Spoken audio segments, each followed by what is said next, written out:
Bien, bien. Gloria al Señor.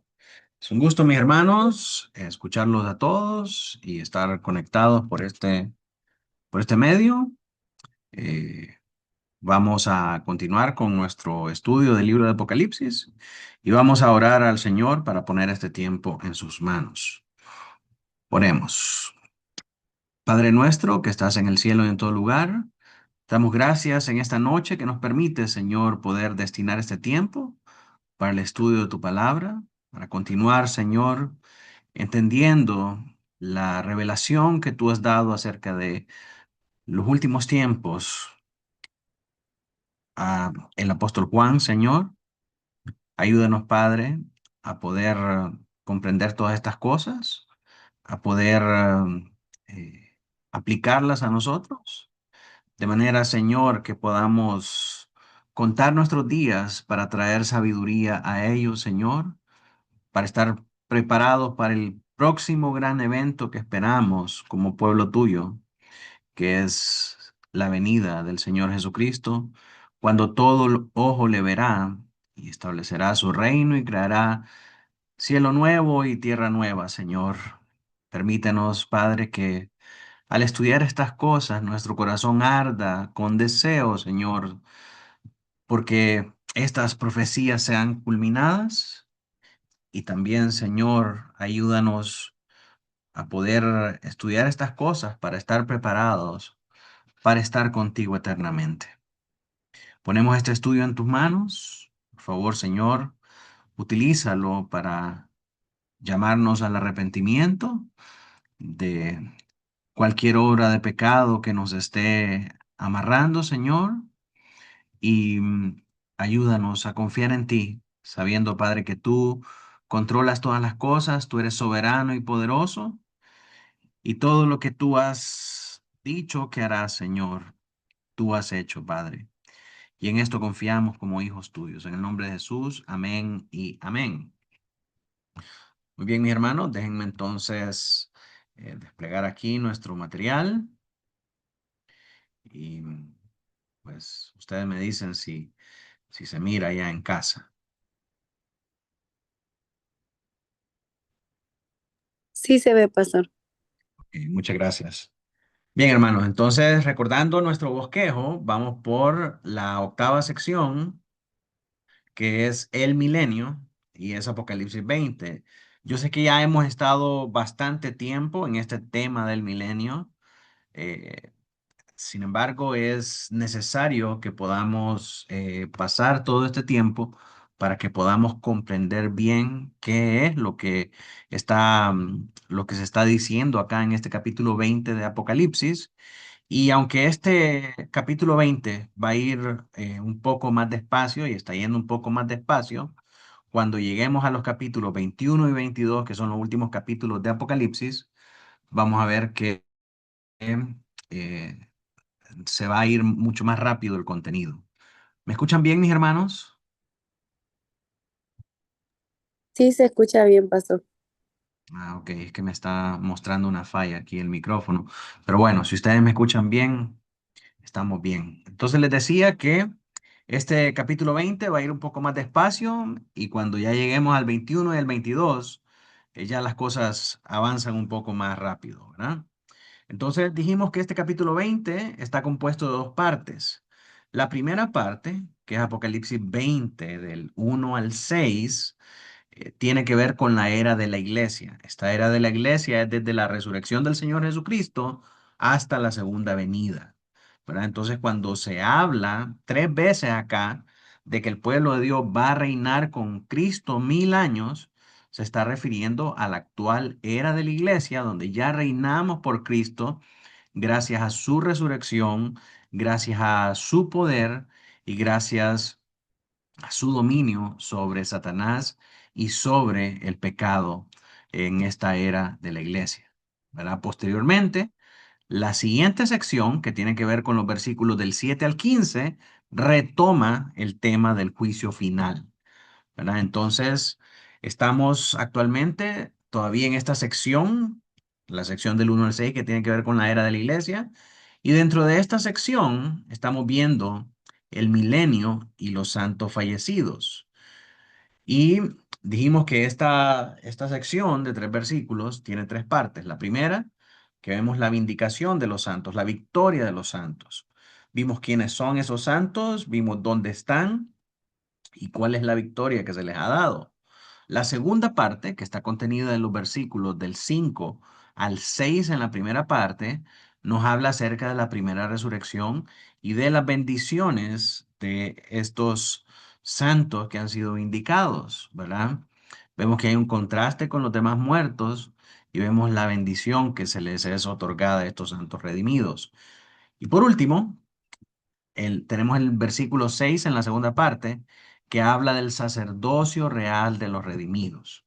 Y es el tema que veremos en esta noche, ¿verdad? Veremos la identidad sacerdotal de estos redimidos y veremos su reinado con Cristo, que son los temas que se tratan aquí en este pasaje. Así que vamos a dar lectura al pasaje en mención, pero para entenderlo en contexto, vamos a leer desde la sección anterior y luego vamos a leer los pasajes correspondientes al día de hoy. Entonces, mi hermana Marta, si me puede ayudar a leer. Vamos a darle la lectura, como estuvo de cumpleaños, entonces, que lea. Ok, Apocalipsis 25, 6a. Pero los otros muertos no volvieron a vivir hasta que se cumplieron 1000 años. Esta es la primera resurrección. Bienaventurado y santo el que tiene parte en la primera resurrección. La segunda muerte no tiene potestad sobre estos, sino que serán sacerdotes de Dios y de Cristo, y reinarán con él 1000 años.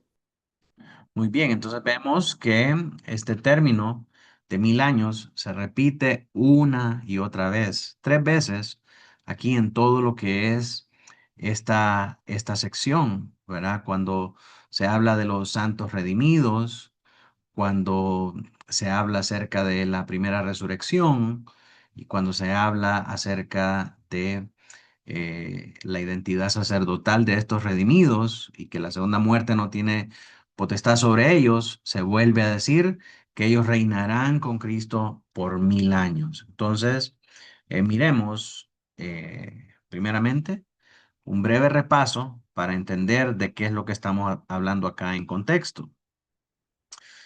Este pasaje, el pasaje anterior de Apocalipsis 25:6, concluimos en la lección pasada que el pasaje nos enseña que los santos que permanecieron fieles hasta la muerte ya participan de la primera resurrección y reinan actualmente con Cristo en el cielo. Este reinado no se entiende como un periodo literal de 1000 años, ¿verdad? Cuando Cristo venga, sino como una realidad espiritual en la era presente de la iglesia. Desde ya están reinando y es una anticipación de la resurrección física final. Los que hemos creído en Cristo hemos sido partícipes de esta primera resurrección, por lo tanto, ya estamos reinando juntamente con Cristo por 1000 años hasta que Él vuelva de nuevo. Si algún cristiano muere ahora por causas naturales o persecución o cualquier situación, ese cristiano participa de la gloria de Cristo en el cielo, ¿verdad? En un estado intermedio, no en un lugar intermedio, no hay lugares intermedios, pero sí hay estado intermedio, es decir, el estado entre la muerte y la resurrección final. ¿Qué pasa con los creyentes cuando mueren? Van al cielo con Cristo. Están en un estado intermedio. ¿Por qué? Porque ese no es su estado final. Al final de los tiempos, cuando Cristo regrese, va a haber una resurrección general de la que participaremos todos, buenos y malos. Los buenos van a resucitar para vida eterna y los malos van a resucitar para condenación. ¿Verdad? Entonces, en ese sentido, ya estamos reinando con Cristo desde la resurrección de Cristo y cuando hemos puesto nuestra confianza en Cristo, ya participamos de esta primera resurrección, por lo tanto, no vamos a participar de la segunda muerte, ¿verdad? En contraste, los demás muertos, los incrédulos, no participan de esta bendición. sino que permanecen sin vida hasta el juicio final y ellos sí van a estar expuestos a la segunda muerte. Así, la primera resurrección asegura a los redimidos victoria, comunión y vindicación en Cristo, quien les concede reinar con Él como cumplimiento de las promesas divinas. Entonces, repasemos algunos de los términos que hemos visto hasta ahora.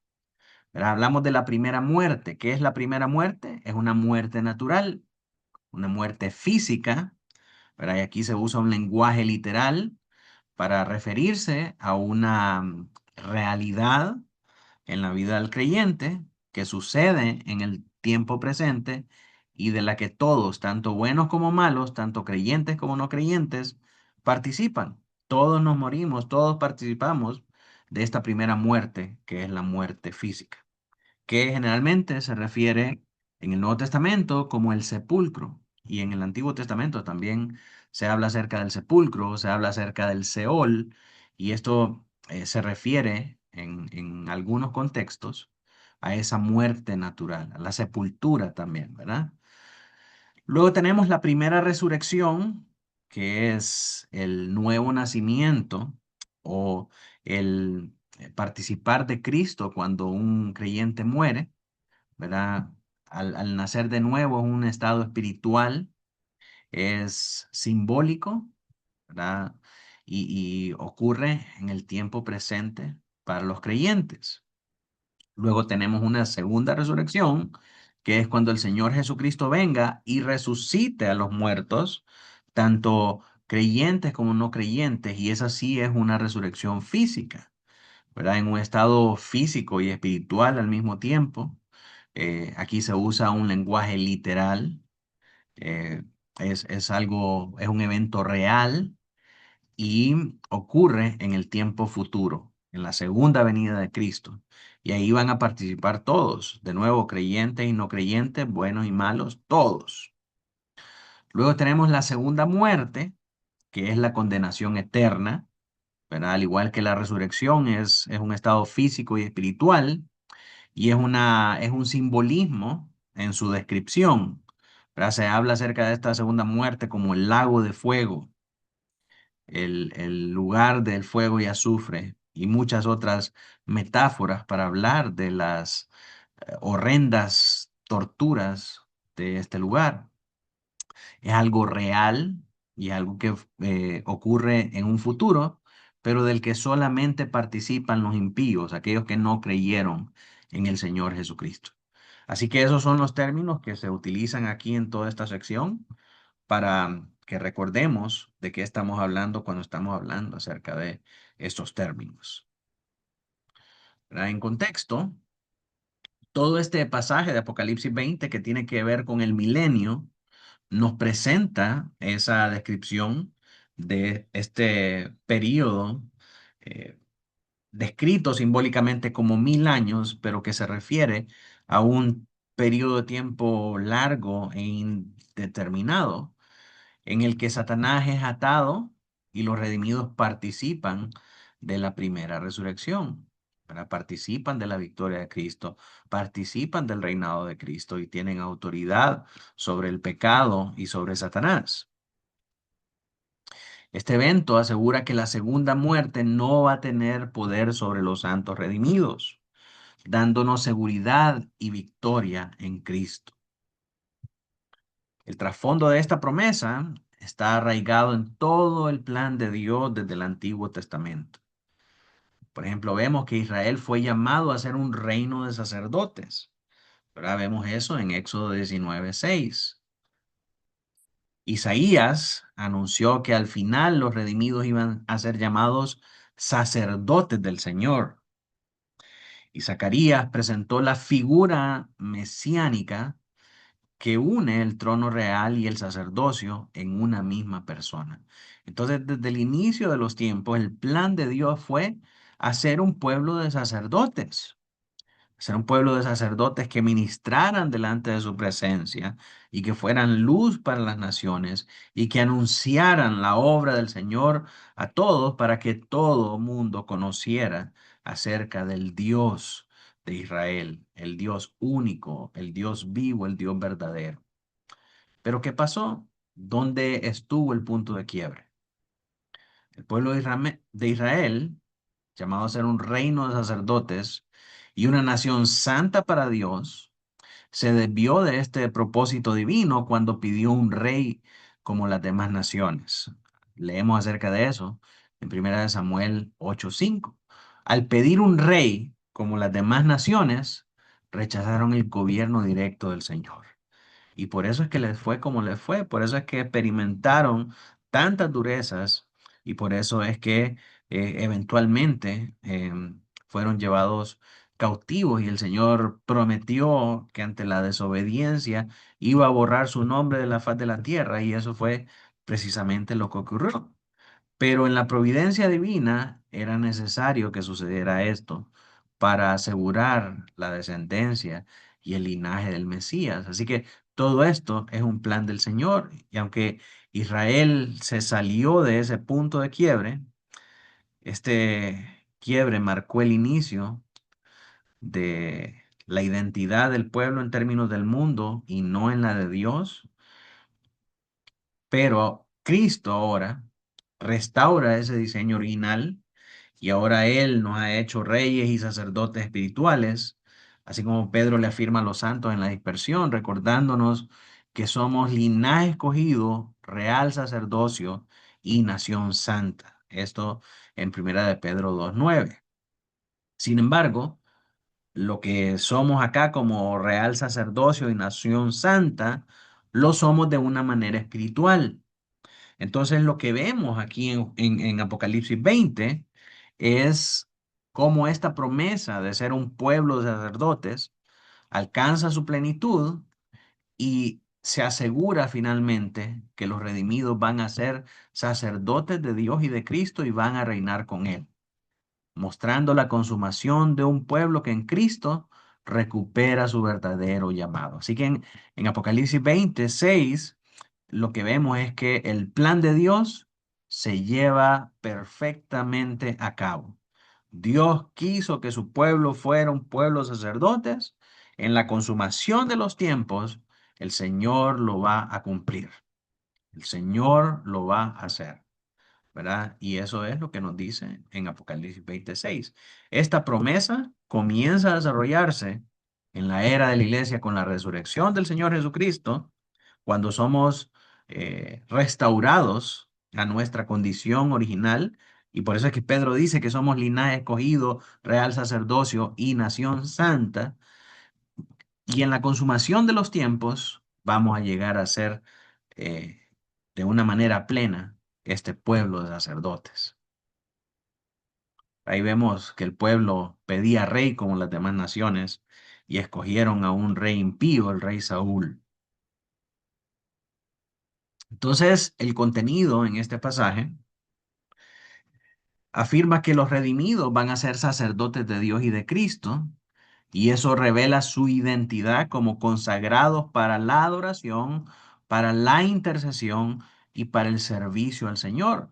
Esas eran las funciones que tenían los sacerdotes en el Antiguo Testamento. Dirigían al pueblo en la adoración, en la intercesión, ofrecían, eran intermediarios de los sacrificios, pidiendo perdón al Señor por los pecados del pueblo y también servían al Señor en el templo. También declara que van a reinar con Cristo por 1000 años, lo cual indica su participación activa en el gobierno de Cristo durante el milenio, anticipando el reinado eterno descrito en Apocalipsis 22:5. Y finalmente, esta promesa ofrece una seguridad gloriosa. La segunda muerte no tiene poder sobre ellos, lo que garantiza la vida eterna y la victoria definitiva en unión con el Señor Jesucristo. Entonces miremos primeramente nuestra identidad sacerdotal. Apocalipsis 20:6b declara que los redimidos van a ser sacerdotes de Dios y de Cristo. ¿Qué significa esto?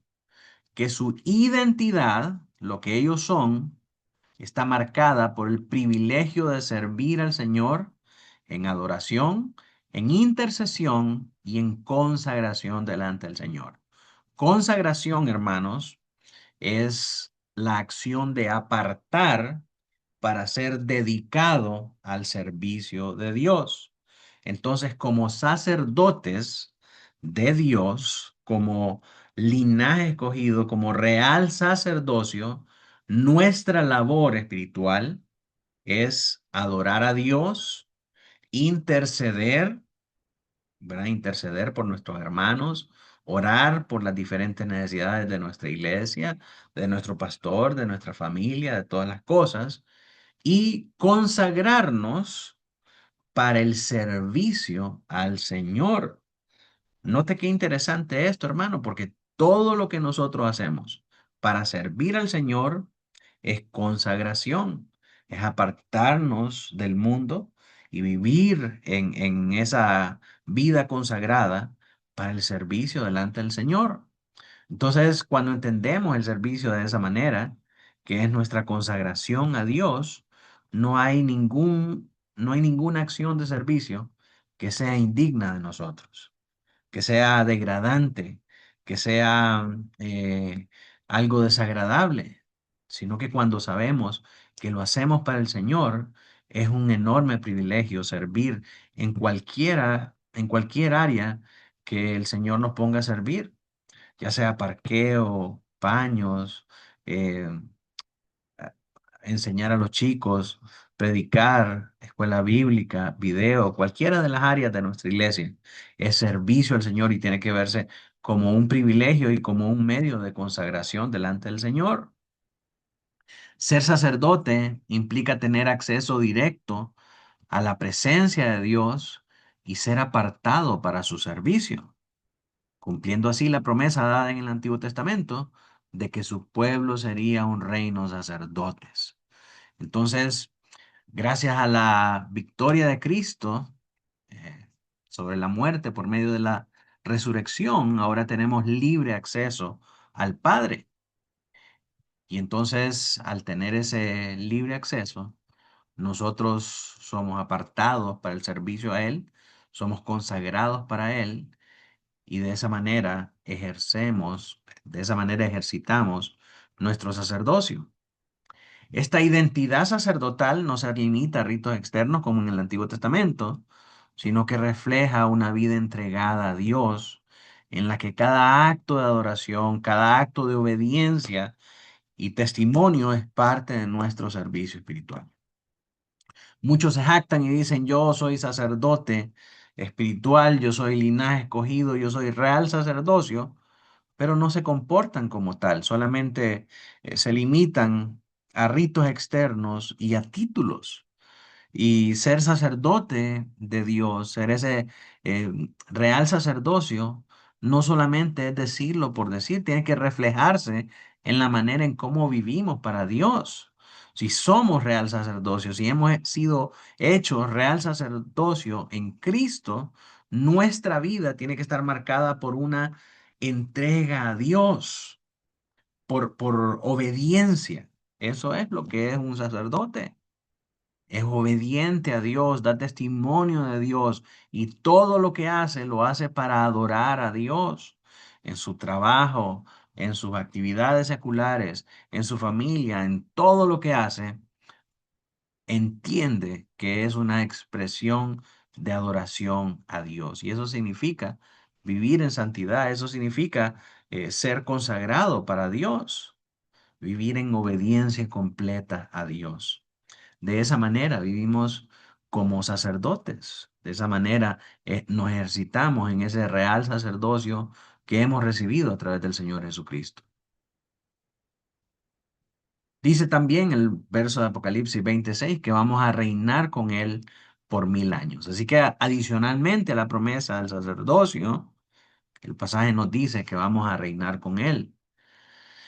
Partiendo de la enseñanza de que el milenio no es literal, sino que es una figura simbólica, y que esos 1000 años comienzan a partir de la era de la iglesia cuando el Señor Jesucristo resucitó. Esto quiere decir entonces que si estamos reinando con Él en el milenio, significa que ya estamos participando del gobierno de Cristo durante este tiempo, porque ahorita estamos en el milenio, entonces ahorita estamos reinando juntamente con Él. Y creo que Efesios es que dice que Él nos mira sentados en lugares celestiales. Este reinado, aunque es limitado en duración, porque cuando Cristo vuelva nuevamente, Él se va a sentar en su trono y va a juzgar a las naciones, pero por ahorita es un anticipo del gobierno eterno que el Señor le promete a su pueblo en Apocalipsis 22:5, cuando dice que los creyentes van a reinar con Cristo por los siglos de los siglos. Pero ahorita, en este tiempo presente de la iglesia, en este tiempo que estamos viviendo, esos 1000 años, estamos experimentando un anticipo de la gloria eterna, reinando con Cristo de manera espiritual. El Señor nos ha dado toda autoridad y entonces en el nombre del Señor nosotros podemos ejercitar esa autoridad para ser libres del poder del pecado y para defendernos de los ataques de Satanás. Entonces, en ese sentido, nosotros ejercitamos este reinado con Cristo y esta autoridad que nos ha dado Cristo. Así como Cristo es rey y sacerdote en su trono, según nos dice Zacarías 6:13, los redimidos también comparten con Él esa doble dignidad de ser reyes y sacerdotes, mostrando que nuestra identidad en Cristo no es pasiva, sino que nos vincula a su autoridad y su victoria. Así como Cristo tiene autoridad y Cristo vence, así también nosotros tenemos esa autoridad y tenemos esa victoria en Él para poder eh, sojuzgar a nuestros enemigos, para poder someter el poder del diablo a la autoridad de Cristo y para poder ser libres del poder del pecado. ¿Verdad? Y cuando nosotros ejercitamos esa autoridad, nosotros estamos viviendo en esa victoria que el Señor Jesucristo nos ha dado. Y también nos ha dado esa autoridad y esa victoria para poder proclamar el Evangelio. Así que eso significa ser reyes y sacerdotes en Cristo. Ahora, ¿cómo ejercemos el sacerdocio, el real sacerdocio en el presente? En la actualidad, los cristianos reinamos con Cristo en un sentido espiritual porque hemos sido hechos por él real sacerdocio, nos dice 1 de Pedro 2:9. Como sacerdotes, entonces, tenemos acceso directo a Dios por medio de Cristo y ejercemos nuestras funciones en la adoración, en la intercesión y en el servicio, ofreciendo sacrificios espirituales. A diferencia de los sacerdotes en el Antiguo Testamento, ellos servían en un templo físico, ofreciendo sacrificios animales. Los creyentes ahora entonces servimos en el templo espiritual que es la iglesia y nuestros sacrificios son de alabanza, de obediencia y de testimonio. Entonces, la pregunta es, ¿cuántos somos verdaderamente sacerdotes? Si es sacerdote usted verdaderamente, debería de verse en su vida sacrificios de alabanza, debería de verse en su vida obediencia a la palabra de Dios y debería de verse en su vida también el testimonio de Cristo. Hablar a otros y mostrar a otros el carácter de Cristo en su vida es lo que debería evidenciarse como parte de esa identidad sacerdotal que ahora usted tiene en Cristo. Así nuestro reinado presente se manifiesta no en un poder político, sino en la autoridad espiritual que Cristo nos ha otorgado sobre el pecado y sobre las fuerzas del mal al vivir como vencedores por medio de su gracia. Así ejercitamos nosotros ese sacerdocio en el presente. Pero ahora, ¿cómo ejercitaremos ese sacerdocio en el futuro? Ahí estaba el sacerdote en Israel ministrando delante de la presencia del Señor. ¿Cómo vamos a ejercer ese sacerdocio en el futuro?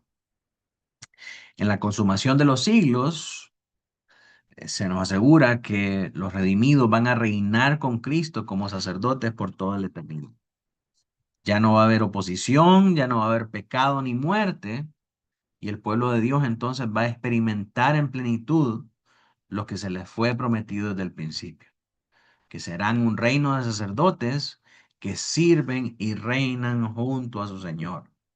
Y esto es tremendo, hermanos, porque aunque la voluntad del Señor siempre fue esa, e Israel se desvió pidiendo un rey para ser como las demás naciones, en el final de los siglos, en la consumación de los siglos y de las profecías, lo que el Señor quiso que se hiciera, eso se va a cumplir, eso es lo que va a pasar. ¿Verdad? Y eso nos deja ver a nosotros que la voluntad del Señor es inconmovible, que el Señor es soberano. Y como dice el salmista, Jehová está en los cielos, todo lo que Él quiso, Él ha hecho. Él hace todo lo que Él quiere. Su voluntad es inviolable. Su voluntad es inconmovible. Se va a llevar a cabo sí o sí. ¿Verdad? Y eso es lo que vemos que pasa aquí con este reino de sacerdotes. Era la voluntad de Dios desde un principio establecer un reino de sacerdotes. Israel se desvió y quiso ir en contra de esa voluntad, pero el Señor, por medio de Cristo, nos volvió a esa realidad y nos hizo reyes y sacerdotes espirituales. Y en la consumación de los siglos vamos a ser reyes y sacerdotes de una manera plena, ministrando delante del Señor por los siglos de los siglos.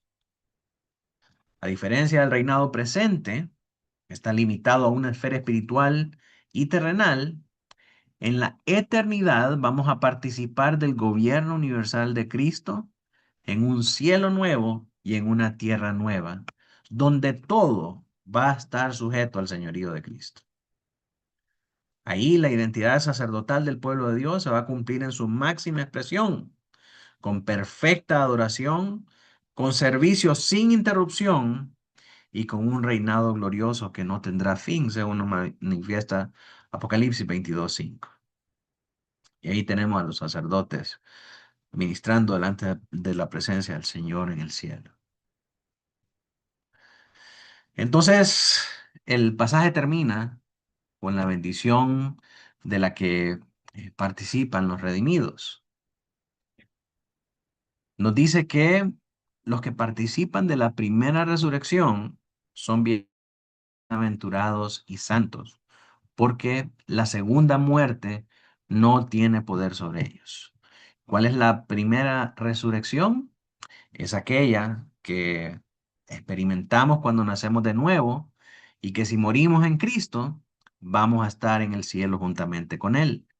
Entonces los que participan de esa primera resurrección ya no van a participar de la segunda muerte, porque son de Cristo, porque han nacido de nuevo, porque han puesto su fe en Él. Entonces no participan de la segunda muerte, porque esa segunda muerte, que es una muerte física y eterna, es únicamente para los impíos. Es únicamente para aquellos que no pusieron su fe en Él. Es para aquellos que lo negaron, es para aquellos que no quisieron nada con Él. Entonces, los que participan de la primera resurrección no van a tener parte en esa segunda muerte. ¿Por qué? Porque esa segunda muerte no tiene poder sobre ellos, porque es para los que no pusieron su fe en Cristo. Y esta es una promesa que es la base para las bendiciones subsiguientes. Gracias a que participamos de la primera resurrección y somos bienaventurados y santos, entonces no participamos de la muerte segunda. Por cuanto participamos de la primera resurrección y somos bienaventurados, entonces vamos a ser sacerdotes. Y por cuanto participamos de la primera resurrección y somos bienaventurados, vamos a reinar con Él en el milenio. ¿Verdad? Estas son bendiciones derivadas de participar de esa primera resurrección. No participamos de la muerte segunda, vamos a ser hechos sacerdotes y vamos a reinar con Él en el milenio, es decir, desde ahora de manera espiritual y en el cumplimiento de los tiempos, la culminación de los siglos, vamos a reinar con Él plenamente por toda la eternidad. Y aunque el reinado de los creyentes comienza en el milenio, no se detiene ahí, porque se va a consumar en la eternidad cuando ya no haya más oposición ni amenazas de muerte. Esa es la bendición que el Señor le ofrece a los redimidos. En conclusión, mis hermanos, el llamado de este pasaje nos lleva a vivir conscientes de nuestra identidad sacerdotal, recordando que fuimos apartados para adorar, para interceder y para servir al Señor en santidad. También nos anima a perseverar en la esperanza del reinado con Cristo, sabiendo que aunque enfrentemos pruebas en el presente, nuestra victoria está asegurada en Él. Finalmente, nos da confianza recordar que la segunda muerte no tiene poder sobre los redimidos, porque nuestra vida eterna está garantizada en Cristo. Y esto, mis hermanos, debe impulsarnos a vivir con fidelidad, con gratitud y con gozo. En nuestra próxima clase vamos a pasar ya a la segunda sección en la que se retoma el tema que se ha venido tratando en los capítulos anteriores, que es el tema del juicio final. Por hoy entonces hemos terminado nuestra clase de hoy y quisiera saber, mis hermanos, si hay alguna pregunta o aportación.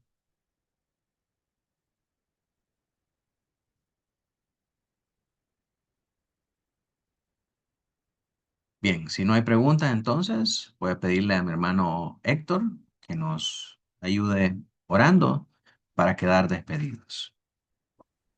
Oremos, hermanos. Amantísimo Padre Celestial, te damos gracias, Señor, por este tiempo, Padre, en el que podemos reunirnos a través de este medio virtual, Señor, a seguir aprendiendo de tu palabra, Señor, esos temas tan importantes para nuestra vida espiritual, Señor, que generan confusión en muchas otras iglesias, Padre.